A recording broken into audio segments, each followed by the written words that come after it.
faire ce que tu veux. Si tu veux faire une présentation sur l'écran, Voilà, je vais je pense partager que du tu sais coup. faire.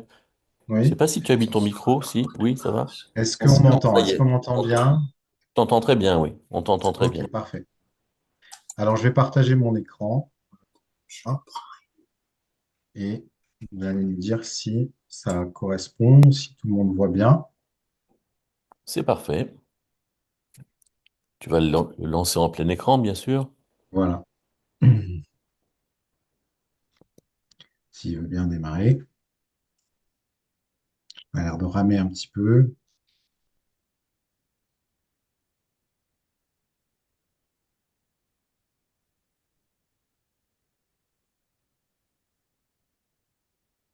Voilà. Eh bien, merci beaucoup à chacun d'être là. Merci, Guillaume, pour ton accueil. Et voilà, je suis très, très heureux de partager avec vous ce sujet ce soir qui me tient à cœur, je dois vous dire. Voilà, qui a aussi, cette conférence m'a permis de poser aussi un certain nombre de réflexions et que je vais essayer de vous partager ce soir. Et voilà, vraiment, je vous remercie encore de m'accueillir ainsi. Voilà, pour me présenter rapidement, pour ceux qui ne me connaissent pas, je suis donc Yannick Saï, j'ai 54 ans. Je vis dans le sud-est de la France, à Montélimar. Je suis marié à Valérie. Nous avons deux grandes filles qui sont étudiantes maintenant, qui ont quitté la maison. Et donc, je suis engagé dans mon église locale qui s'appelle l'ESSEM, l'église chrétienne évangélique de Montélimar, dans laquelle voilà, je partage différentes actions entre l'enseignement, l'animation de la louange et aussi l'anciennat. Et voilà, je, je suis très heureux du coup de pouvoir partager cette réflexion avec vous. Alors, la diversité dans l'unité, c'est le titre que j'ai choisi. Si on s'intéresse un peu aux différents peut-être exposés qui ont été faits sur le sujet, souvent le titre est dans l'autre sens, l'unité dans la diversité. Alors, c'est pas tout à fait involontaire d'avoir interverti les mots. Vous allez le voir dans la suite de l'exposé, mais l'unité dans ce que nous allons partager est pour moi un préalable important. Et c'est sur ce préalable que du coup, on va s'interroger sur le fait de vivre la diversité de l'Église. En se basant sur cette unité qui a été voulue par Dieu, on va le partager ensemble. Voilà. En quelques lignes, le plan de cet exposé, donc une petite introduction dans laquelle j'exposerai un peu les raisons de mon attachement à ce sujet. Un premier thème qu'on abordera qui est l'unité comme fondement de l'Église. On verra à travers la Bible comment notre Dieu a pensé, a voulu cette unité de l'Église. La diversité, en deuxième point, dans l'Église, est-ce que c'est vraiment un principe biblique que la diversité? On va se poser cette question. Et puis la diversité dans l'unité, donc ce défi qu'on va être amené à vivre et pour lequel voilà, je vous propose de donner quelques pistes. Et puis une petite conclusion pour terminer cet exposé.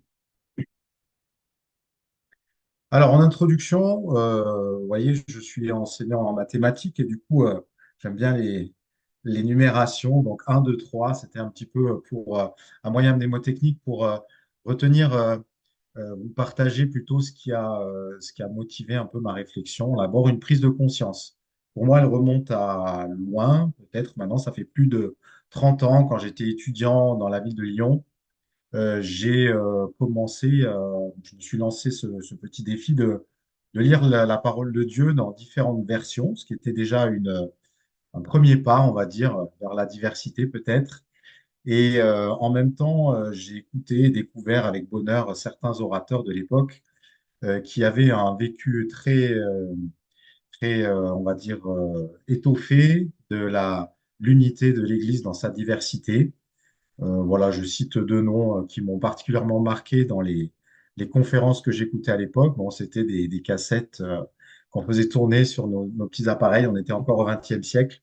Mais il y avait Ralph Chalice notamment. Et puis, j'ai aussi beaucoup profité des conférences écoutées du pasteur Ortiz, Juan Carlos Ortiz, qui avait une vision très très enrichissante justement de l'Église dans son ensemble. Alors cette prise de conscience, elle s'est accompagnée pour moi de deux défis à relever dans ma vie personnelle. Le premier, ça a été de mettre peut-être un certain nombre de coups de pied, on va dire ça comme ça, à des idées reçues que j'avais sur l'Église, et notamment sur l'Église universelle. Et en conséquence logique de ça, le deuxième défi, de ne pas rester uniquement sur une vision théorique des choses, mais avoir la capacité de pratiquer, d'expérimenter en pratique cette Église universelle et l'unité de l'Église. Et donc, j'ai pu, avec bonheur, relever ces défis, notamment dans ma vie étudiante à l'époque, en participant à voilà, des manifestations diverses et variées, dans les différents groupes de jeunes inter-églises, dans des groupes aussi bibliques universitaires, assister aussi à des formations partagées par différentes églises, assister même à d'autres cultes, etc. Et tout ça avec un bonheur tout à fait vraiment intense pour moi parce que je découvrais des choses que je ne connaissais pas. Voilà, j'ai grandi dans une communauté qui m'a donné beaucoup de bases solides et profondes pour ma foi et pour mon investissement dans l'Église du Seigneur Jésus, mais avec peut-être une vision un peu tronquée ou un peu rudimentaire de l'Église universelle. On parlait d'un principe qu'on acceptait volontiers, mais entre le principe et la pratique, il y avait parfois une différence assez notable. Et voilà, j'ai dû donc relever ce défi-là aussi en tant que jeune chrétien et qu'étudiant. Et puis du coup, depuis ce temps-là dans ma vie, j'ai toujours eu ces trois objectifs que je vous partage. Le premier, c'est de ne jamais céder au repli sur soi et à la facilité que peut parfois procurer ce repli sur soi dans l'Église. Le deuxième objectif, c'était sans doute aussi de voilà, à l'endroit où je me trouvais placé, d'être toujours en recherche de ce que je pouvais expérimenter pratiquement, encore une fois, dans le partage de la vie de l'Église universelle, dans les différentes actions qui étaient proposées, notamment dans les différentes villes dans lesquelles j'ai successivement habité, et puis ensuite en tant que, que père de famille aussi et que mari. Et puis le dernier objectif, qui est un petit peu ce qu'on réalise ce soir, c'est-à-dire témoigner aussi de ce que j'ai pu vivre. Et voilà, ça va être aussi, j'espère, quelque chose qui pourra peut-être apporter quelques idées à certains, ou en tout cas donner à réflexion, et c'est aussi mon objectif ce soir. Alors abordons ce premier point qui est l'unité comme fondement de l'Église. Commençons déjà par définir ce dont nous parlons. L'unité, si on s'en réfère à un bon dictionnaire, est définie comme suit: un tout dont les différentes parties concourent à constituer un ensemble indivisible. Donc l'unité, ça caractérise un tout indivisible, animé par un principe actif et qui veille à sa cohérence absolue. Et c'est la définition parfaite de l'Église. Et la Bible va nous confirmer que c'est exactement ce qui est dans le plan de Dieu pour son Église.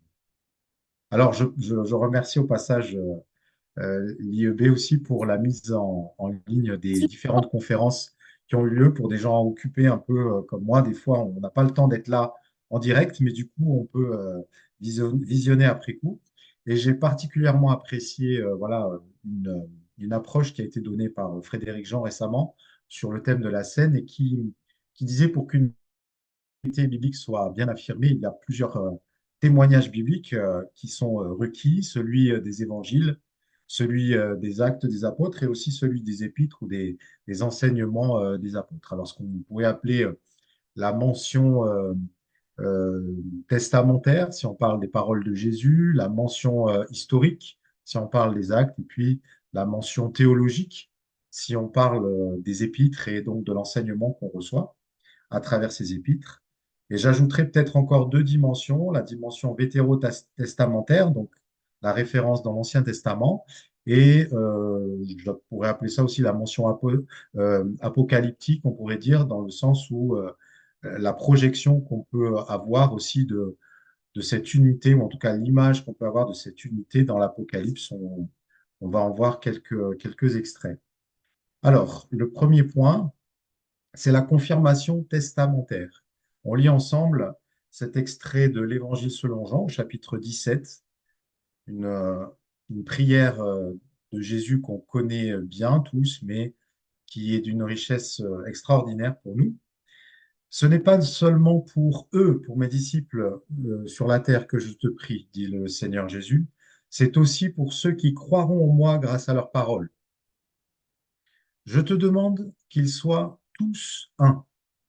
Comme toi, Père, tu es en moi, comme moi je suis en toi, qu'ils soient un en nous pour que le monde croie que c'est toi qui m'as envoyé. Je leur ai donné la gloire que tu m'as donnée afin qu'ils soient un comme toi et moi, nous sommes un, moi en eux et toi en moi, qu'ils soient parfaitement un et qu'ainsi le monde puisse reconnaître que c'est toi qui m'as envoyé et que tu les aimes comme tu m'aimes. La, on pourrait dire le principe de base qui est l'unité dans la vie de l'Église a été fermement établi par la prière de Jésus. Euh, il y a une parfaite cohérence, on va dire une parfaite harmonie entre la volonté de Dieu le Père et Dieu le Fils pour que les enfants de Dieu, cette Église constituée, soient parfaitement un. Et il y a une raison à cela, qui nous est évoquée dans ce texte, c'est que l'unité de l'Église va être le miroir, l'image, la représentation de l'unité qui existe entre le Père et le Fils. Et c'est quelque chose qui est absolument remarquable, qui est extraordinaire, que nous, en tant qu'enfants de Dieu, en tant qu'Église, nous soyons dépositaires de ce témoignage de l'unité qui existe en nous. Et c'est le point fondamental de cette évocation testamentaire par la parole, par la bouche de Jésus, l'unité qui est une volonté profonde et qui est la base de ce que notre Dieu a voulu pour l'Église. Et elle est clairement mentionnée ici dans cette prière. Une autre confirmation, voilà, donc une prière fondatrice et un témoignage à l'unité du Père et du Fils. Une autre confirmation de l'unité comme fondement de l'Église, c'est la confirmation, comme on disait, historique ou par ce que nous lisons de ce que les premiers chrétiens ont vécu à travers le livre des Actes des Apôtres. Alors au chapitre 2, par exemple, au verset 42, nous lisons, dès lors, ils s'attachaient à écouter assidûment l'enseignement des apôtres, à vivre en communion les uns avec les autres, à rompre le pain et à prier ensemble. Tout le monde était très impressionné, car les apôtres accomplissaient beaucoup de prodiges et de signes miraculeux. Tous les croyants vivaient unis entre eux et partageaient tout ce qu'ils possédaient. On peut dire la chose suivante, c'est que l'Église primitive s'est pleinement attachée à suivre la volonté du Seigneur Jésus qui était exprimée dans sa prière, comme nous l'avons lu en Jean 17. Et l'unité des chrétiens était un incontournable du vécu de l'Église du premier siècle, en tout cas de l'Église que nous découvrons dans le partage des premiers chrétiens, du coup, dans les actes des apôtres. Donc, cette unité comme principe fondateur était parfaitement comprise et vécue par les disciples. Et malgré sans doute les difficultés à vivre ensemble qui devaient exister, et par la suite, l'Église, en se répandant un petit peu sur le pourtour méditerranéen, a connu des formes sans doute différentes suivant les villes dans lesquelles les églises s'implantaient, mais malgré tout, c'était le message qui était porté à la base et qui était comment on pourrait dire ça, le strict respect finalement de la volonté exprimé par le Seigneur Jésus dans sa prière de Jean 17. Et voilà, on sait que, en lisant les épîtres, que les apôtres ont souvent dû intervenir pour lutter contre les querelles, les disputes, les divisions, les problèmes qui ont pu avoir lieu entre les chrétiens de cette époque. Mais le préalable qui était toujours posé partout était celui-ci de vivre unis les uns avec les autres. Euh, Certains commentateurs ont évoqué le fait qu'entre l'Église juive traditionnelle, on va dire, de Jérusalem, et puis des églises comme celle d'Éphèse ou de Corinthe, il y avait des différences qui étaient bien plus importantes que ce que nous pouvons nous connaître aujourd'hui dans différents panels, on va dire, des milieux évangéliques que nous connaissons, voire même de l'Église plus traditionnelle, catholique ou protestante. Et voilà, les apôtres s'attachaient à encourager les chrétiens à vivre dans cette unité, ce qui, encore une fois, n'excluait pas les difficultés, mais elle restait un fondement pour l'Église primitive.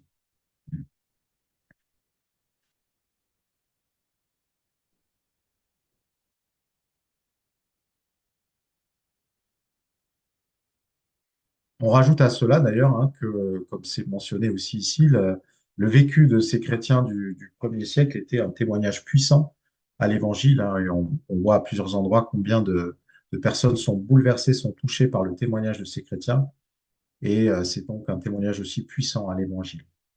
Une troisième confirmation, on pourrait dire ça, une troisième mention est la mention entre guillemets théologique, ou en tout cas enseignée par les apôtres dans les épîtres, et notamment par l'apôtre Paul. On lit dans la première lettre aux Corinthiens, au chapitre 12, au verset 12, le corps humain forme un tout et pourtant il a beaucoup d'organes. Tous ces organes, dans leur multiplicité, ne constituent qu'un seul corps.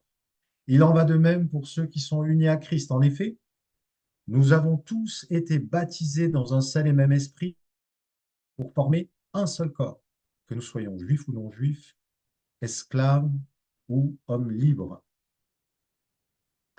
Paul, on le voit et on l'entend aussi dans ses exhortations aux Corinthiens, était un fervent défenseur de l'unité de l'Église. Comme je l'évoquais tout à l'heure, il a été confronté à sans doute beaucoup de difficultés dans la gestion, entre guillemets, des différentes communautés, notamment des conflits qui peuvent y apparaître. Et Corinthe, bien sûr, ne fait pas exception. On pourrait même dire que c'est un cas d'école. Quand on lit cet épître, on constate combien il y avait une multiplicité d'origines, d'arrière-plans religieux, d'arrière-plans sociaux. Voilà, se mélanger dans cette église les chrétiens d'origine juive avec les chrétiens d'origine païenne et bien sûr toutes les pratiques, on va dire, sectaires desquelles certains étaient issus avaient parfois du mal à disparaître du vécu commun de l'Église, mais malgré cette effervescence et parfois ce désordre hein, qui pouvait exister, notamment dans cette église de Corinthe, encore une fois, Paul a cet enseignement puissant et extrêmement fort qui leur rappelle en fait quel est le principe même, encore une fois, de l'Église. Et cette Église, elle est constituée comme un corps qui est organisé, coordonné, parfaitement prévu pour fonctionner ensemble et non pas séparément, et chacun des membres ayant son rôle à jouer. Euh, on retrouve donc dans ces différentes mentions hein, que j'évoquais, ces trois confirmations, on va dire ça. La confirmation dans la bouche de Jésus, la confirmation par la pratique des premiers chrétiens, la confirmation aussi dans l'enseignement qui est donné par les apôtres. On peut évoquer aussi Pierre qui compare l'Église à un bâtiment structuré dont les pierres vivantes sont parfaitement assorties les unes aux autres pour former donc un temple pour la gloire de Dieu. Et donc c'est aussi une référence à cette unité qui est le fondement, la base, l'ADN, on pourrait dire, de l'Église. C'est son identité de vivre l'unité. Et ça, c'est extrêmement fort. Et c'est quelque chose qui doit nous interpeller aussi tous ces siècles, malgré tous ces siècles qui ont passé.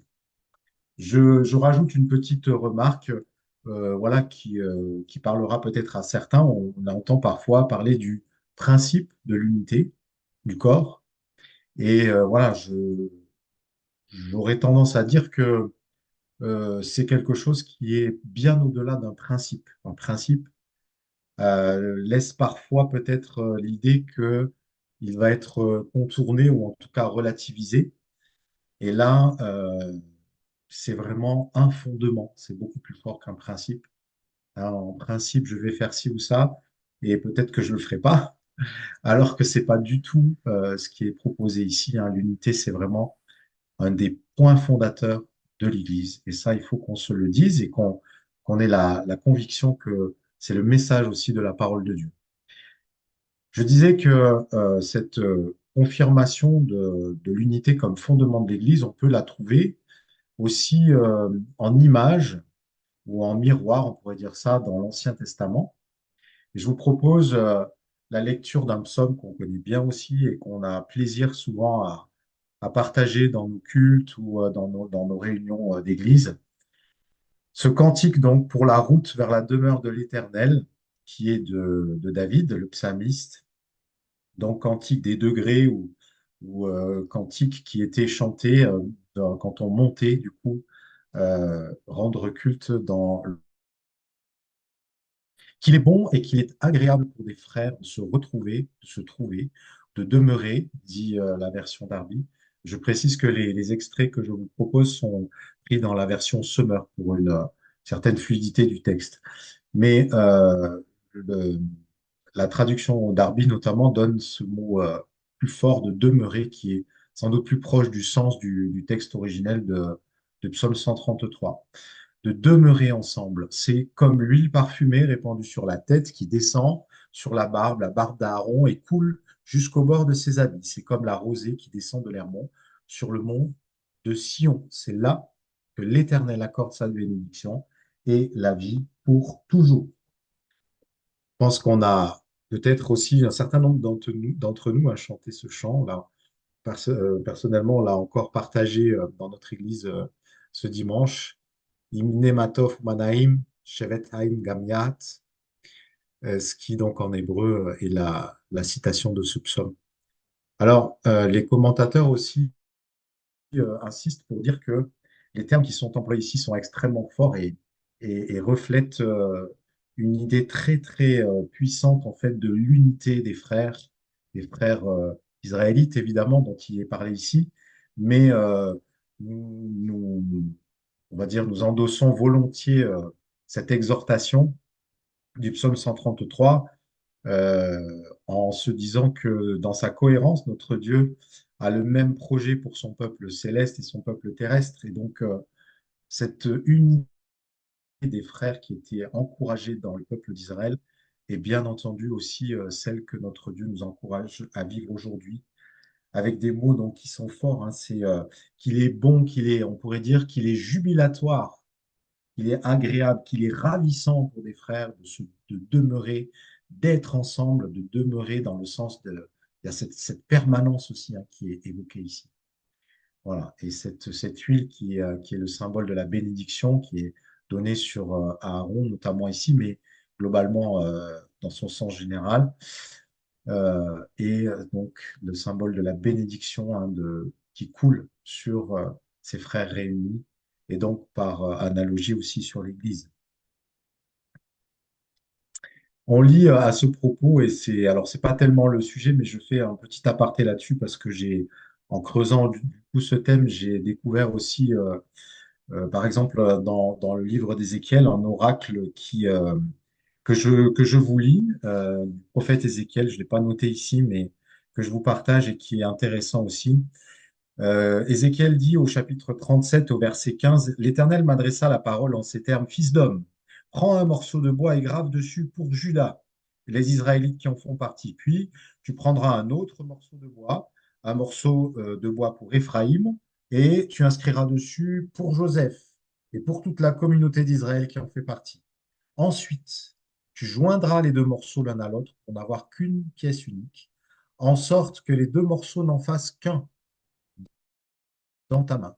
Lorsque tes compatriotes te demanderont, explique-nous ce que cela signifie pour toi, tu leur répondras, voici ce que déclare le Seigneur, l'Éternel.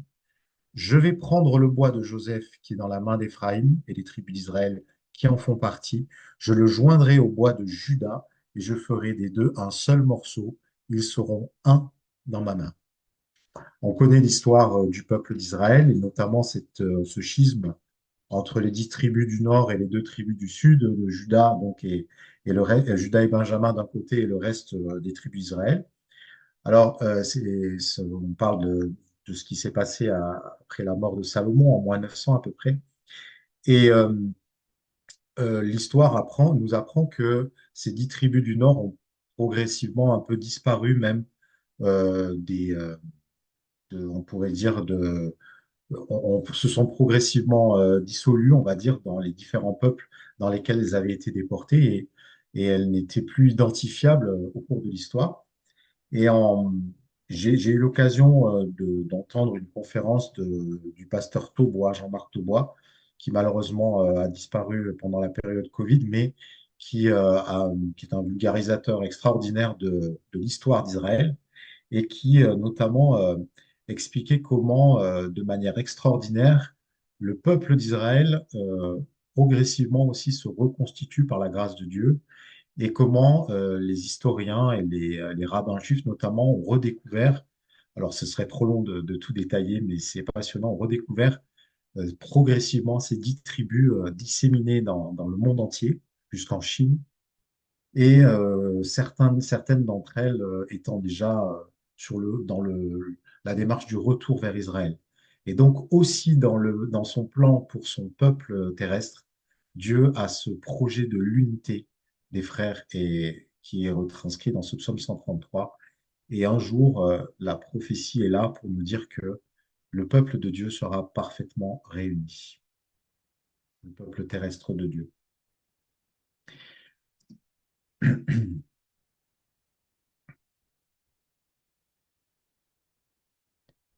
Alors la dernière mention de l'unité hein, comme fondement, on va la trouver ensemble, alors sans doute qu'il y en a d'autres aussi, hein, mais on va la trouver ensemble dans l'Apocalypse. Et donc c'est ce que j'appellerais la mention prophétique ou la mention apocalyptique. Nous lisons au chapitre 7 du livre de l'Apocalypse, au verset 9. Après cela, je vis une foule immense que nul ne pouvait dénombrer. C'étaient des gens de toute nation, de toute tribu, de tout peuple, de toute langue. Ils se tenaient debout devant le trône et devant l'agneau, vêtus de tuniques blanches, et ils avaient à la main des branches de palmier. Ils proclamaient d'une voix forte, le salut appartient à notre Dieu qui siège sur le trône et à l'agneau. Un pasteur disait avec un certain humour que nous prions dans le Notre Père en disant que ta volonté soit faite sur la terre comme au ciel, et que parfois on serait bien inspiré d'aller voir ce qui se passe au ciel. Et effectivement, quand on a la vision de gens qui nous est donnée ici, où cette multitude venue de toutes parts, qui est unie devant le trône de l'agneau et qui proclame la gloire de l'agneau, c'est aussi pour nous la confirmation que cette unité de l'Église sera effective dans ce temps du ciel, finalement, hein, si on peut le nommer comme ça. Et c'est en plus du miroir de l'Ancien Testament, on a aussi cette projection qui nous rappelle que de tout temps, encore une fois, l'unité, c'est le projet de Dieu pour son Église. Et elle se retrouvera de toute langue, de toute tribu, de tout peuple, de toute nation, un jour, devant le trône de l'agneau.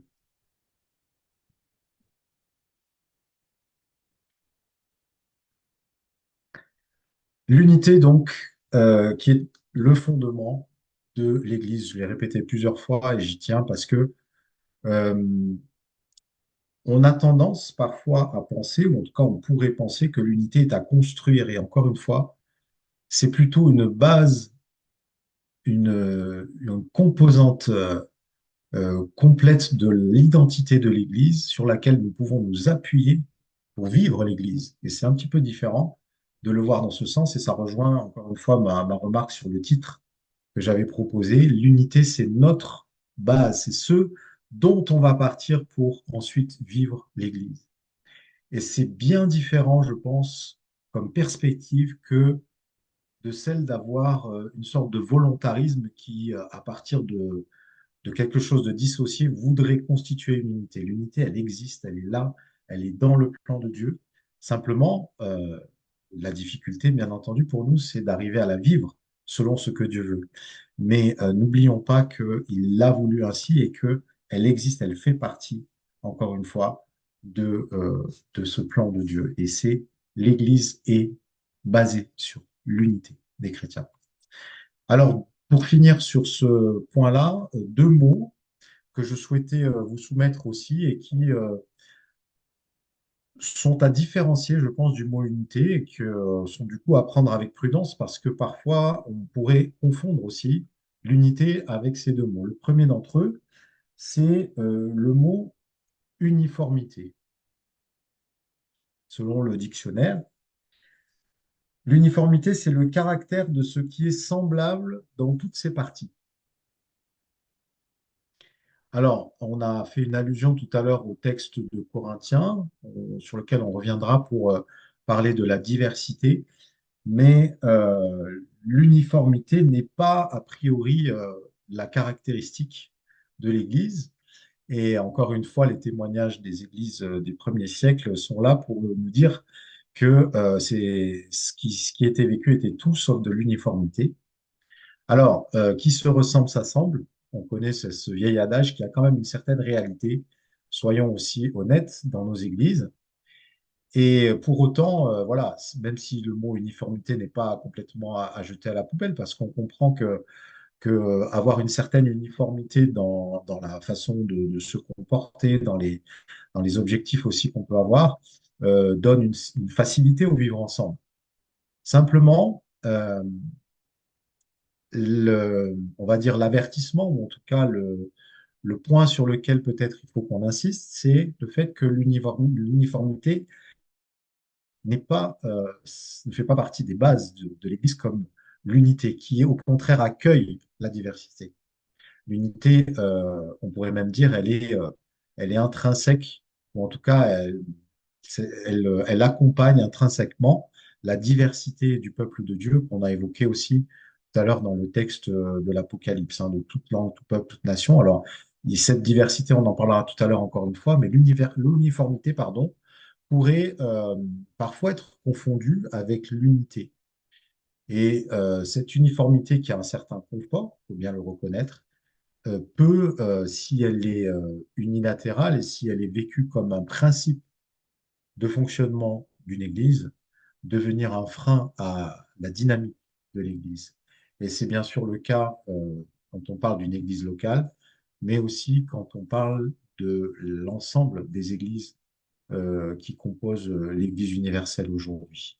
Donc, prenons garde à ne pas confondre l'unité avec l'uniformité. Un deuxième mot qui pourrait être pris peut-être pour un synonyme et qui, bien sûr, n'en est pas un, c'est le mot unanimité. Alors, l'unanimité, euh, qui est bien sûr noble, faire l'unanimité pour quelqu'un, c'est toujours formidable, mais encore une fois, l'unanimité dans l'Église, ceux qui ont l'expérience du vécu d'une communauté savent qu'elle est difficile à acquérir sur un certain nombre de points. Et donc l'unanimité, nous sommes encouragés à la rechercher. Alors, je n'ai pas donné la définition du dictionnaire, mais je la donne maintenant. C'est la conformité d'intention ou d'opinion entre tous les membres d'un groupe, expression de la totalité des opinions dans le même sens. Alors, on comprend qu'il y a une version tout à fait acceptable et noble de l'unanimité, et dans l'Église en particulier, sur les points fondamentaux de la foi chrétienne. On n'envisagerait pas l'Église comme basée sur la non-unanimité, sur le salut en Jésus-Christ, sur l'action du Saint-Esprit, sur le vécu dans l'éternité avec notre Dieu, sur la vie éternelle, donc, etc. Donc tous ces points qui sont des fondamentaux. et sur lesquels nous avons des fondamentaux de la foi et sur lesquels nous avons à être très clairs et unanimes pour le coup. Mais la difficulté peut-être de l'unanimité pourrait être de nous amener à penser que pour vivre l'unité de l'Église, il faut être d'accord sur tout et tout le temps. Et la pratique d'église, en tout cas de nos églises, et je pense que vous pourrez en témoigner comme moi, nous montre que ce n'est pas le cas et qu'il y a des fois des choses sur lesquelles on a des opinions divergentes.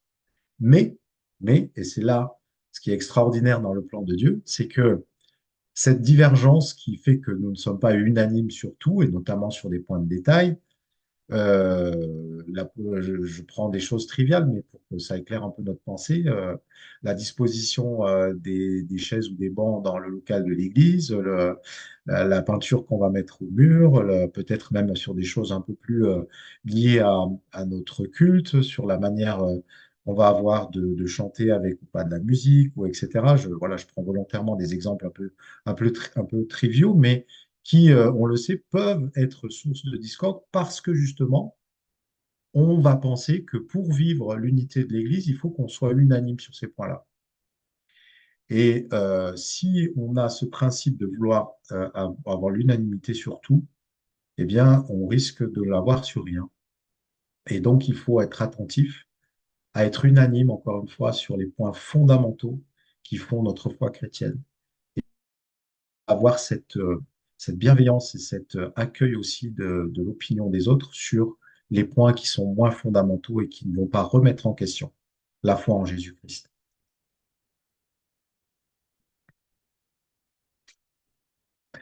Voilà, donc deux compléments, hein, uniformité, unanimité, qui ont certaines vertus, mais pour lesquelles nous devons faire attention à ne pas les confondre avec l'unité qui est, encore une fois, l'identité de l'Église.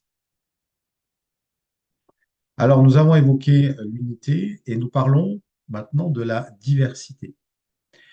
La diversité dans l'Église est-elle un principe biblique? C'est une vraie question. Et j'aurais envie de dire que pour traiter ce point-là, on pourrait distinguer deux formes de diversité. J'ai envie de dire une diversité naturelle et une diversité artificielle. Alors, je commence par évoquer ce que j'appelle la diversité naturelle. Et nous reprenons pour cela le texte de Corinthiens que nous avons lu tout à l'heure, en y ajoutant cette partie que je lis. Un corps n'est pas composé d'un membre ou d'un organe unique, mais de plusieurs. Si le pied disait je ne suis pas une main, je ne fais pas partie du corps, n'en ferait-il pas partie pour autant? Si l'oreille se mettait à dire je ne suis pas un œil, je ne fais pas partie du corps, cesserait-elle d'en faire partie pour autant? Etc. etc.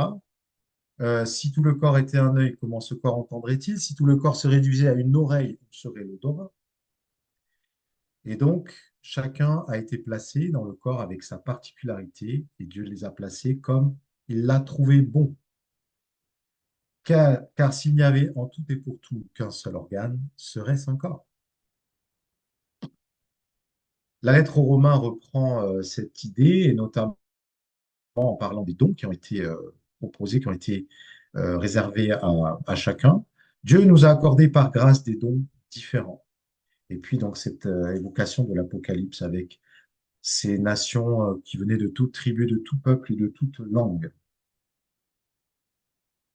Alors on pourrait dire que la diversité est naturellement la conséquence dans l'Église de l'appel du Seigneur Jésus qu'on trouve par l'écriture de l'évangéliste Matthieu au chapitre 28 de son évangile, euh, où la recommandation est faite d'aller dans le monde entier et de faire des disciples parmi tous les peuples. On retrouve d'ailleurs bien sûr cette idée dans la vision de Jean, la vision apocalyptique de Jean. Et donc, par définition, si l'évangile est répandu à tout peuple, à toute nation, et donc à toute personne, on va dire, auquel il est adressé, eh bien, cette diversité va être naturellement la conséquence de cette prédication de l'évangile.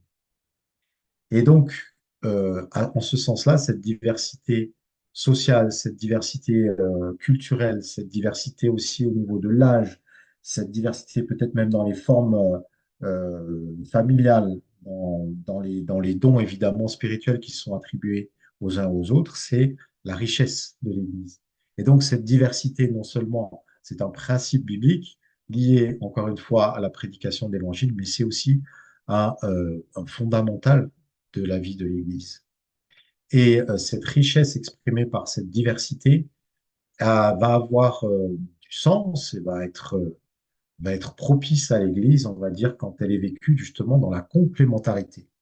Et c'est un point aussi qui accompagne cette diversité naturelle, et c'est ce qui est proposé justement dans la lettre aux Corinthiens au chapitre 12. En plus d'être différents, ces membres sont complémentaires et font que le corps est parfaitement harmonieux parce que chacun il prend sa place et chacun apporte à cet ensemble, du coup, l'élément qui fait sa cohérence absolue et son harmonie. Donc, cette diversité naturelle est positive, elle est voulue encore une fois par l'expansion et la prédication de l'Évangile et elle est aussi intrinsèque à la vie de l'Église et donc elle est normale. Alors, euh, encore une fois, même si cette diversité est une richesse, convenons que elle est aussi, dans le vécu des églises, parfois quelque chose qui peut poser problème. Et c'est aussi tout l'enjeu pour nous, chrétiens, d'avoir cette capacité de comprendre qu'elle est voulue par Dieu. Et ça nous donne aussi un regard bien différent sur ce qu'elle est et sur la richesse qu'elle peut nous apporter dans une vie communautaire, qu'elle soit locale ou même qu'elle soit plus universelle.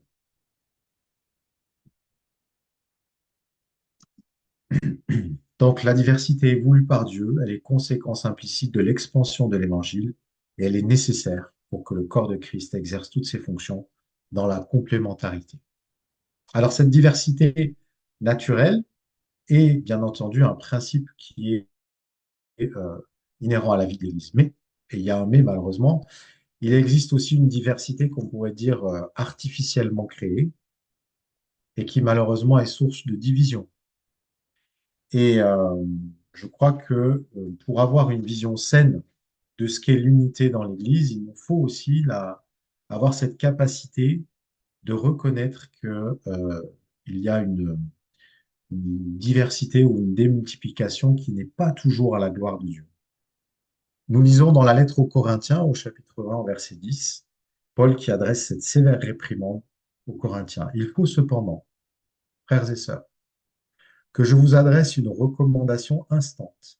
Et c'est au nom de notre Seigneur Jésus-Christ que je le fais. On pense encore une fois à cette prière qui a été faite par Jésus. C'est donc au nom du Seigneur Jésus que je le fais. Juste cette remarque que parfois on voit dans le texte Paul qui dit voilà, je vais vous donner mon sentiment personnel, mais là on est beaucoup plus sur quelque chose de beaucoup plus fort puisqu'il parle au nom du Seigneur Jésus. Vivez tous ensemble en pleine harmonie. Ne laissez pas de division s'introduire entre vous. Soyez parfaitement unis en ayant une même conviction, une même façon de penser. En effet, mes frères et sœurs, j'ai été informé par les gens de la maison de Chloé que la discorde règne parmi vous. Voici ce que je veux dire. Chacun de vous tient ce type de langage. Pour moi, c'est Paul. Pour moi, c'est Apollos. Pour moi, c'est Pierre. Pour moi, c'est Christ. Voyons, le Christ serait-il divisé? Cette injonction aussi qui est faite à titre dans la lettre qui lui est adressée au chapitre 3, verset 10. Si quelqu'un cause des divisions, avertis-le. Une fois, deux fois, puis écarte-le de l'Église. C'est extrêmement solennel. Et c'est interpellant de voir que déjà, dans l'Église primitive, il y avait une multiplication des istes. Il y avait les paulistes, les apollocistes, je ne sais pas comment on pourrait les appeler, les pierristes. Alors,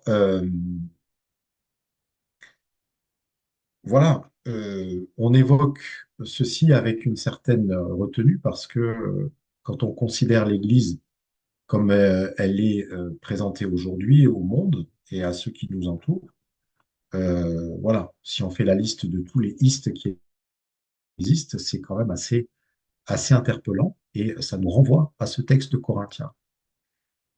Est-ce que cette diversité qui a été construite la plupart du temps autour de doctrines plus qu'autour des fondamentaux de la foi, est-ce qu'elle est vraiment dans le plan de Dieu?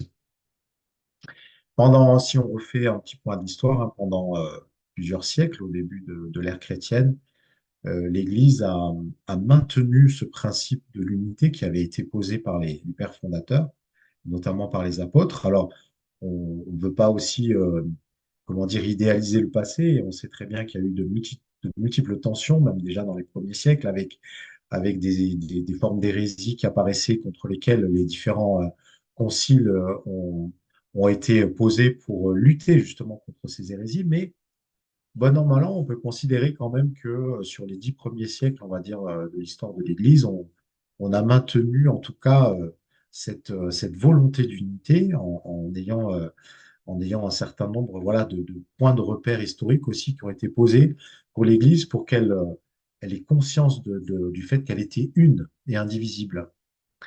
Euh, voilà, si on lit par exemple le concile, enfin le symbole de Nicée, Nicée-Constantinople, si on associe ces deux conciles, voilà, il est encore d'une actualité extraordinaire et c'est un texte qui, je crois, peut être partagé par l'ensemble des chrétiens qui ont une foi sincère, en tout cas, dans l'œuvre du Seigneur Jésus. Et donc, voilà, on dirait 10 siècles qui ont été, en tout cas, cette volonté d'unité avant le schisme entre l'Église d'Orient et l'Église d'Occident. Euh, on va dire, les initiateurs de la réforme ont eu bien des difficultés aussi après à exister face à la chasse, on va dire, qui leur était faite par l'Église institutionnalisée qui s'appelait à l'époque, du coup, déjà l'Église catholique, hein, puisque c'était dans l'assertion catholique, je veux dire, à la base l'Église universelle. Et donc, la réforme est venue un peu conclure cette période difficile. Et à partir de là, voilà, on peut constater dans l'histoire cette multiplication des différents courants. Encore une fois, comme je disais, souvent rassemblés autour de doctrines spécifiques plutôt que des fondamentaux de la foi, qui fait que globalement, on a pu réussir à venir de manière pratique hein, autour d'un credo et d'une pratique commune.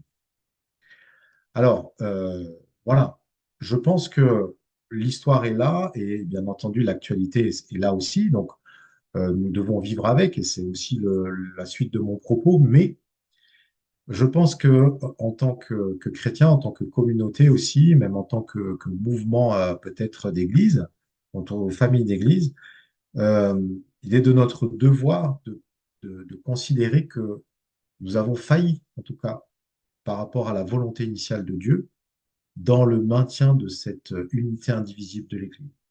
Nous avons failli et en ce sens-là, quand on, quand on dévie du projet de Dieu, eh bien on pêche. C'est ça le péché, c'est ne pas atteindre la cible ou en tout cas l'objectif que Dieu avait fixé.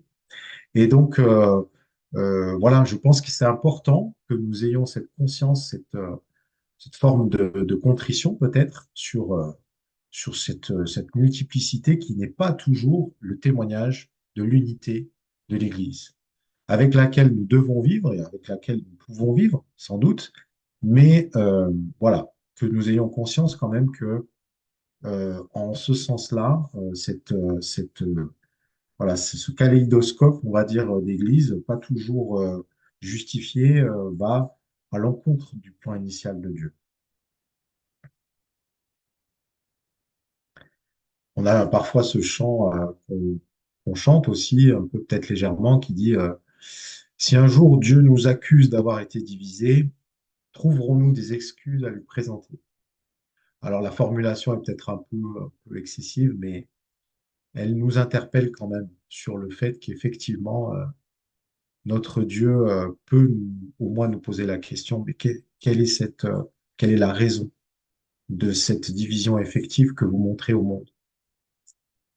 Et donc notre Dieu est un Dieu de grâce et on se dit aussi souvent que cette Église, il la voit autrement que nous, on la voit. C'est vrai, et c'est aussi un encouragement.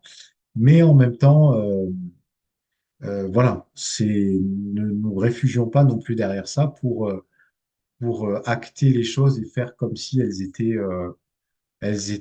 comme ça gravées dans le marbre et ne pas considérer que c'est pas forcément le meilleur témoignage qui est rendu à Dieu.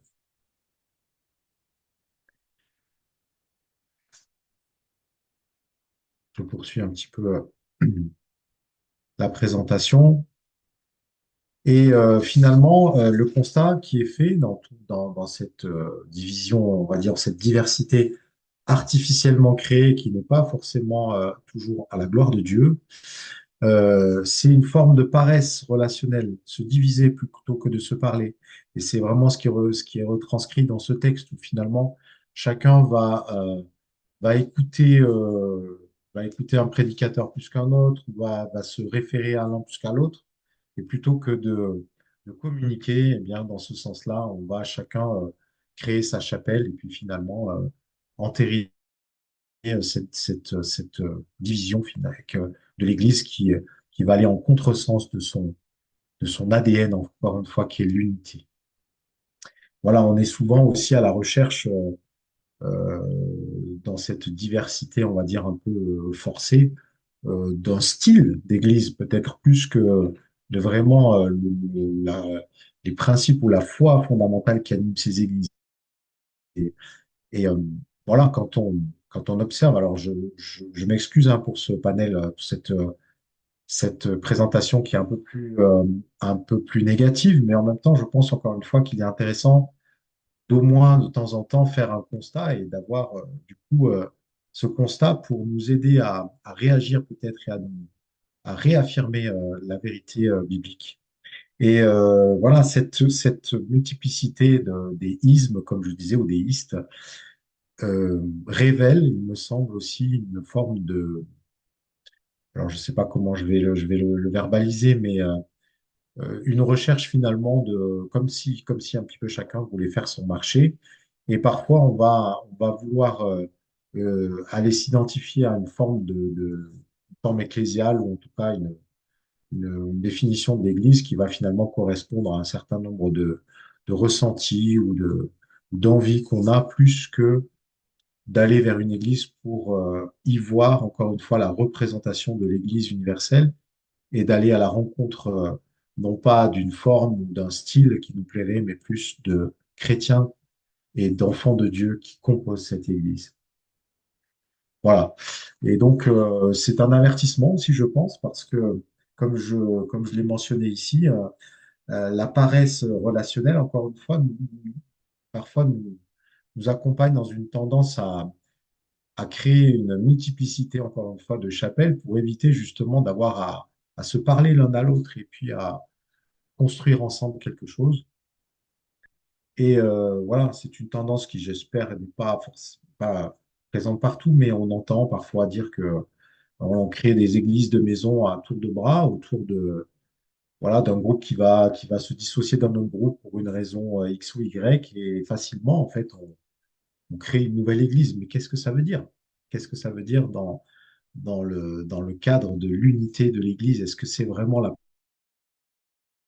avant de, je ne parle pas bien sûr ici d'un essaimage, hein, comme on dit, d'une église qui pourrait avoir à s'implanter à différents endroits parce que justement elle grandit, mais vraiment de quelque chose qui est construit sur la base d'un conflit ou d'une mésentente. Voilà, c'est une vraie question.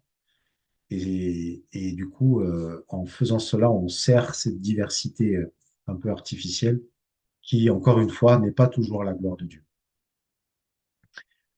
J'en ai fini avec cette vision peut-être un petit peu négative, encore une fois, mais qu'il est intéressant quand même de balayer pour avoir cette conscience de l'unité et du coup de relever, comme c'est le dernier point qui est abordé ici, le défi de vivre l'unité dans la diversité.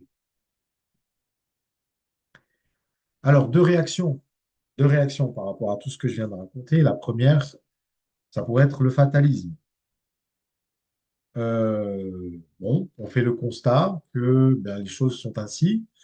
Et puis, on va se projeter dans un futur plus ou moins lointain en disant, en priant peut-être ou en acceptant l'idée que un jour, en il existera une version idéalisée de l'Église, mais qu'en attendant, eh bien, on est dans le constat de quelque chose qui est moins évident, mais qui est ce qu'il est et qu'on ne peut pas, contre lequel on ne peut pas lutter. Et puis, il y a une deuxième réaction qui est, pour vous dire franchement un peu plus celle que je propose, qui est une forme de combativité, bien évidemment positive, hein, mais qui va dire, eh bien, euh, euh, en se basant sur ce constat d'une Église qui parfois s'est morcelée plus qu'elle ne s'est multipliée, encore une fois, eh bien, quelle va être notre réaction? Comment est-ce que nous allons réagir à cette ultra-diversité et comment est-ce que nous allons agir chacun individuellement, mais aussi en communauté locale pour ne pas céder à ce fatalisme en fait, de euh, encore une fois, de la dissociation des différentes églises. Alors, on est donc encouragé à se lever, à relever le défi. Et pour terminer, je vous fais quatre propositions qui, en tant qu'individu, encore une fois, et en tant que communauté, en tant qu'Église locale, nous encourage à vivre l'unité de l'Église, non pas uniquement dans sa version locale, même si évidemment c'est la base aussi, hein, de vivre déjà l'unité dans l'Église locale que nous composons, mais aussi de la pensée au sens de l'Église universelle. Premier point, première recommandation, premier encouragement peut-être que nous pourrons trouver aussi dans la Bible, c'est avoir le même regard que le Christ sur son Église. Je reprends le texte que j'ai déjà évoqué tout à l'heure. Le Christ a aimé l'Église, lettre aux Éphésiens, chapitre 5, versets 25 à 27. Il a donné sa vie pour elle afin de la rendre digne de Dieu et après l'avoir purifiée par la parole, par sa parole, comme par le bain nuptial, il a voulu se présenter l'Église à lui-même, rayonnante de beauté, sans tache, ni ride, ni aucun défaut, mais digne de Dieu et irréprochable. C'est toujours dans la version Sommer que je lis. Alors, cette vision de l'Église, c'est ce que j'évoquais tout à l'heure, on a peut-être tendance à la projeter dans un futur. C'est-à-dire, voilà l'Église que Jésus va se présenter quand nous serons tous rassemblés dans son ciel. Mais si on lit bien le texte, en fait, il n'est pas parlé d'un futur lointain, mais bien d'un présent actif, hein. Il a donné sa vie pour la rendre et il a voulu se la présenter. Donc, il a voulu, hein, c'est pas, il se la présentera, s'il a voulu se la présenter, rayonnante de beauté, sans tache, ni ride, ni aucun défaut. Est-ce que nous sommes prêts déjà dans notre fort intérieur individuel et aussi en tant que communauté à avoir ce regard que Jésus a sur son Église. Sans tache, ni ride, ni aucun défaut, mais digne de lui et irréprochable. Alors, certains me diront, mais bon, voilà, on est content qu'en théorie, on puisse dire des choses pareilles, mais en même temps, nous, on constate et on voit ce qu'est l'Église. Mais encore une fois, si nous avons déjà ce préalable de dire, mais aimer l'Église comme Christ l'aime, et encore une fois, mon église locale, bien entendu, mais l'église dans son ensemble, avoir cet amour pour l'église comme le Christ aime son assemblée, eh bien, ça va changer sans doute la façon dont nous allons la voir.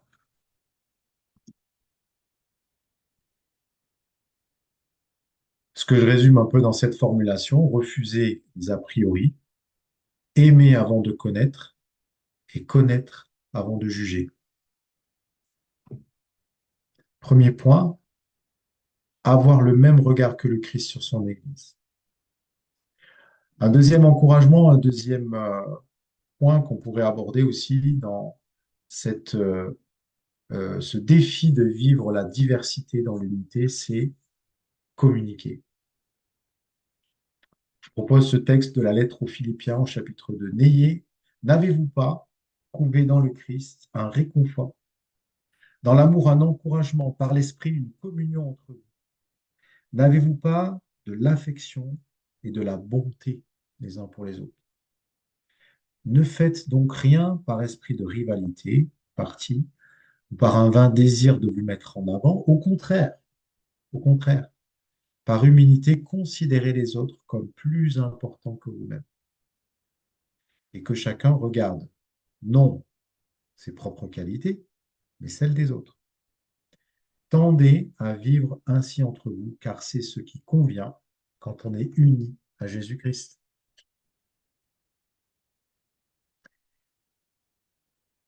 Alors évidemment, cette lettre, elle s'adresse à l'église de Philippe. Mais encore une fois, dans ce regard que nous partageons avec le Christ sur son église, dans ce qu'elle est, dans son universalité, on pourrait dire, et qu'on lit ce texte dans ce contexte-là, on se dit que une des manières que nous aurions, que nous pourrions avoir de vivre l'unité de l'Église dans sa diversité, c'est en tant qu'individu, mais aussi en tant qu'Église, d'avoir cette capacité de communiquer avec les églises qui nous entourent. Est-ce que, en tant qu'Église locale, c'est une question que je pose, est-ce que nous savons, nous connaissons les églises qui sont autour de nous? Est-ce que nous connaissons leurs besoins? Est-ce que nous connaissons leurs actions? Est-ce que nous connaissons les, les manières, ou en tout cas les opportunités que nous pourrions avoir d'apporter en tant qu'Église nous-mêmes un soutien d'une manière ou d'une autre à cette Église? Est-ce que nous prions pour eux?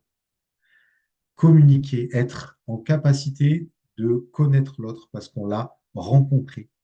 Est-ce que nous avons cette, euh, cette volonté aussi, hein? Parce que vivre l'unité de l'Église dans son insertion universelle, c'est aussi, encore une fois, cette intentionnalité, cette volonté qui est exprimée dans ce que nous lisons ici. Est-ce que nous avons cet état d'esprit qui nous fait aller vers le besoin de l'autre et aussi cette humilité qui nous fait considérer comme combien l'autre est important et combien nous avons à apprendre de lui. Je donne ce témoignage que j'ai entendu d'une église, je ne sais pas si certains de ses membres sont là ce soir, mais qui m'a touché dans notre sud-est là. Euh, on a dans une ville pas très loin d'ici, deux églises qui sont à peut-être 100 mètres ou 200 mètres l'une de l'autre, de deux dénominations différentes. Et quelqu'un m'a raconté récemment que dans l'une des églises, il y a une grande salle avec 5 enfants, et dans l'autre, il y a une petite salle avec 20 enfants. Et ces deux églises se sont parlé, ont communiqué, et en fait se sont rendues compte que elles avaient tout intérêt à prendre les 20 enfants d'un côté et les mettre avec les 5 de l'autre et à être tous ensemble dans la même salle pour partager une école du dimanche avec ces enfants. Et c'est ce qui est vécu avec bonheur et ce qui fait la joie d'une église et de l'autre. Ces deux églises sont par ailleurs indépendantes l'une de l'autre par leur fonctionnement parce qu'elles ont chacune peut-être une centaine de personnes et qu'elles ne peuvent pas, même physiquement, aussi se retrouver au même endroit. Mais cet exemple que je donne, ça illustre cette capacité à communiquer, à aller chercher les autres pour voir si, d'une part, leurs besoins peuvent être comblés par notre propre Église, et puis d'autre part, qu'est-ce que eux-mêmes ont à nous apporter, ou en tout cas à partager avec nous, qui va du coup créer une manière très concrète en fait de vivre l'unité de l'Église malgré la diversité, j'ai envie de dire, dans ce cas-là. Et donc, c'est un exemple qui est très touchant et qui démontre encore une fois que cette intentionnalité, en fait, cette envie de communiquer, d'aller vers l'autre, elle va porter du fruit parce qu'elle va révéler justement, comme on le dit ici, euh, elle va permettre de considérer l'autre comme plus important que soi, et pas uniquement individuellement, hein, mais aussi en tant que communiqué. Et ça va complètement aussi changer le regard qu'on va porter sur euh, mon église voisine.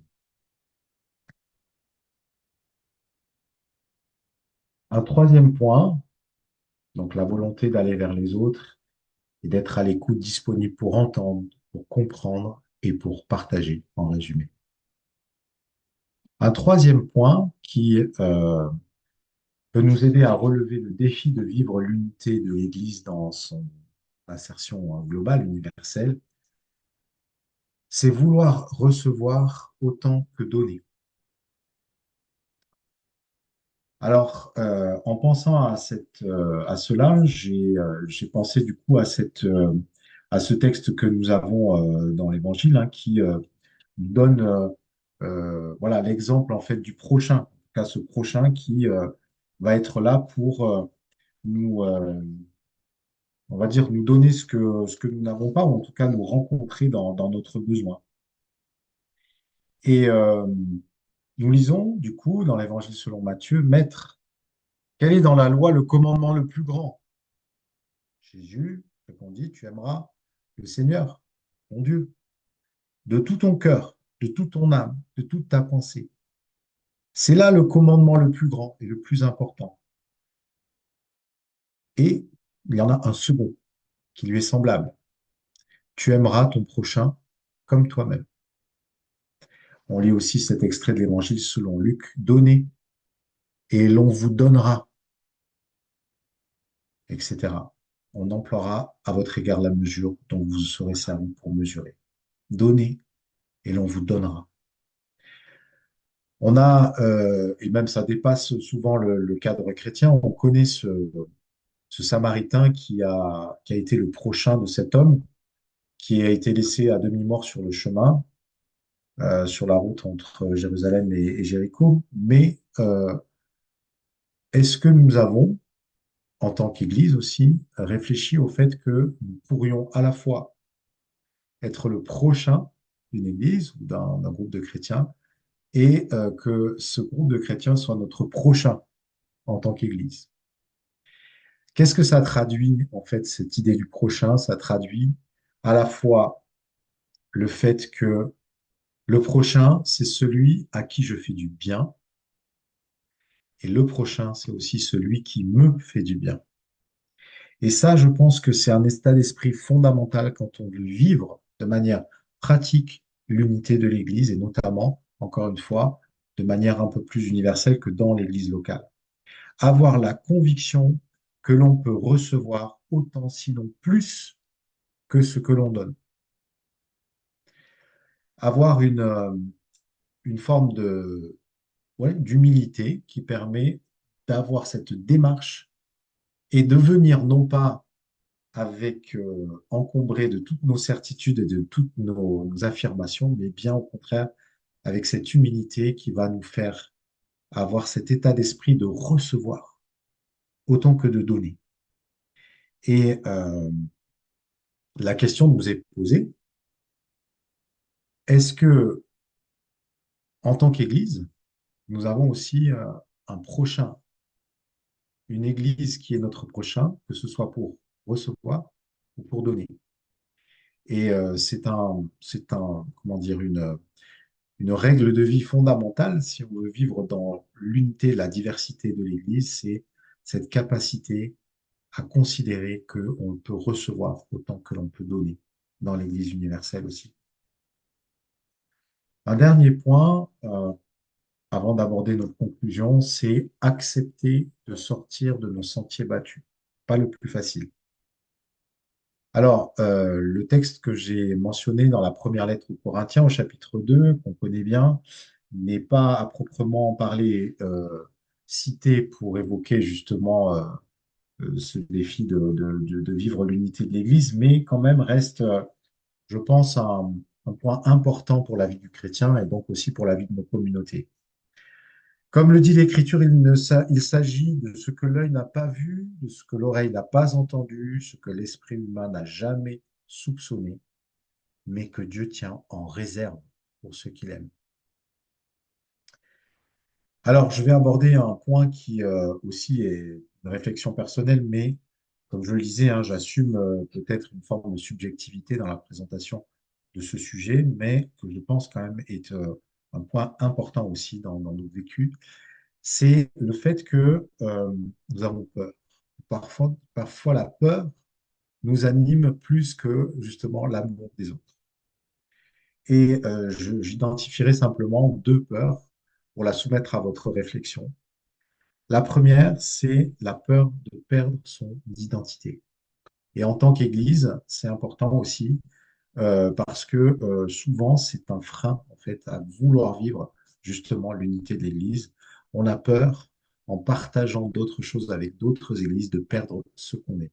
Et c'est fascinant de constater, et là c'est après l'expérience qui parle, que quand on fait l'effort justement d'aller vers les autres et de partager la vie de l'Église universelle avec eux, eh bien, on est surpris de voir que il y a une attente. Il y a une attente, mais la question nous est sainement posée, mais déjà, qui êtes-vous? Et ensuite, qu'est-ce que vous avez à apporter? Qu'est-ce que vous avez à donner? Et ça rejoint un petit peu le thème précédent, hein, du fait de donner autant que de recevoir. Et en fait, cette OPA, entre guillemets, hein, qu'on pourrait craindre sur ce qu'on est en tant qu'Église, en fait, n'a pas lieu d'être, parce que souvent, c'est une peur irraisonnée qu'on va poser en préalable et qu'on va apporter, en fait, quand on va rencontrer l'autre. Et cette peur de perdre ce qu'on est, en fait, de perdre son identité, est souvent infondée. Donc, c'est une peur qu'on doit interroger aussi en tant qu'Église et qu'on doit mettre aussi devant notre Dieu. Une autre peur qui est aussi peut être légitime parce qu'encore une fois, on a des pratiques, on a une histoire, on a un passé commun quand on est dans une église locale. C'est la peur de vivre des choses différentes avec les autres. La peur de la manière qu'ils ont de vivre la foi. Alors, ce qui est emblématique de ça, et pour ceux qui ont l'occasion de le vivre, c'est quand on participe, par exemple, à une réunion de prière, on va dire œcuménique, dans le sens noble du terme, hein, sens œcuménique, pas comme un mouvement ouvert à tous les vents, mais vraiment un œcuménique dans la foi, un œcuménisme dans la foi. Eh bien, évidemment que ça peut prendre parfois des formes spectaculaires, en tout cas très différentes de celles qu'on a l'habitude de vivre. Mais encore une fois, si on dépasse cela et qu'on est vraiment dans cette dépendance de Dieu en disant, mais Seigneur, peut-être fais-moi découvrir ce que je ne connais pas ou ce que je n'ai pas soupçonné, hein, comme le dit ce verset, eh bien, ce qui peut-être pouvait être une gêne au départ va devenir un enrichissement du coup, quand on va le vivre vraiment sous le regard de Dieu. Voilà, je témoigne simplement d'une chose, c'est que avant de participer à ce genre de rencontre, par exemple, hein, c'est parfois trivial, excusez-moi, mais j'étais convaincu que mes frères et sœurs catholiques ne savaient que réciter des prières. Et donc, je me disais, c'est un peu bizarre, moi qui ai l'habitude de prier spontanément, eh bien, je vais devoir partager un temps de prière avec des gens qui vont réciter des choses que je ne connais pas. Mais en fait, ça fait partie, encore une fois, de nos préalables qui font que, alors évidemment, je témoigne que c'est pas du tout ce qui s'est passé, et c'est absolument pas ce que j'ai expérimenté, mais encore une fois, pour, voilà, et vraiment, je m'humilie de ça, mais de voir comment parfois on conditionne ce qu'on va vivre avant de l'avoir vécu, et l'idée reçue qu'on s'en fait va se transformer en crainte, jusqu'en peur peut-être, et en crainte, et il va nous freiner peut-être dans ce que nous pourrions vivre avec nos frères et sœurs. Accepter que Dieu dépasse nos constructions faites au préalable, refuser la peur et avoir confiance que la bénédiction se trouve dans ce que nous n'avions pas soupçonné. Moi, j'ai été un peu long, je m'excuse, je termine rapidement. Euh, Qu'il soit un, disait Jésus dans sa prière. Et donc, pour résumer tout ce qu'on a vu, ayons la conviction que l'unité fait partie de l'ADN de l'Église. C'est notre identité. Ayant la conviction que la diversité, si elle existe et elle est positive, est aussi parfois un défi à relever, mais ne restons pas les bras ballants devant ce défi. Avoir vraiment comme préalable l'amour pour l'Église, comme Jésus-Christ aime son Église, je veux aussi aimer l'Église universelle. Refuser le fatalisme, agir et construire. Ne pas opposer Église locale et Église universelle, ça rejoint ce que je disais à l'instant. N'ayons pas peur que on peut aimer profondément son Église locale et aimer profondément l'Église universelle, et il n'y a pas de contradiction entre les deux et on peut servir les deux. Et enfin, bénir l'Église par ce qu'on y accomplit, faire du bien à l'Église universelle parce qu'on va y accomplir, et être béni par ce qu'on y reçoit. Et je vous laisse en conclusion, c'est pas un verset biblique, mais c'est un chant qui me touche beaucoup et qui, je pense aussi, est connu par un certain nombre d'entre nous, qu'on doit à David Prigent, qui est un des chanteurs du groupe Antidote, un chant qu'on partage aussi dans certaines églises, en tout cas. Au pied de la croix se brise ce qui nous divise. Nous sommes une seule église. Amen.